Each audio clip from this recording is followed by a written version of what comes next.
Hello guys, welcome back to my channel. তো আজকে তোমাদের সাথে শেয়ার করব আমাদের রথযাত্রা। তো এটা আমাদের গুঞ্জু বাড়ি, মদনমোহন ঠাকুরের মাসির বাড়ি। তো উনি এখন রথে করে আসবেন এখানে।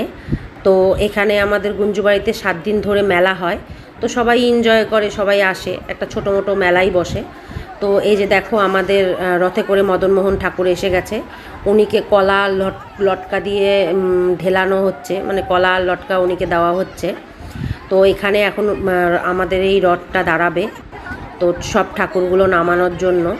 তো সব ঠাকুরগুলো নামিয়ে ভেতরে মন্দিরে সব ঠাকুরগুলোকে স্থান দেবে। তো এখানে লাইন ছিল অনেকটা। তো অনেকক্ষণ দাঁড়ানোর পর আমরা মদনমোহন ঠাকুরের দর্শন করলাম। এক এক করে সব ঠাকুরগুলোকে তাদের স্থান মতন বসিয়ে দিল। তো এখন আমরা এখানে মদনমোহন ঠাকুরকে পুজো দিয়ে চলে যাব বাড়ি। তো এই গাইজ দেখো আমাদের এটা মদনমোহন।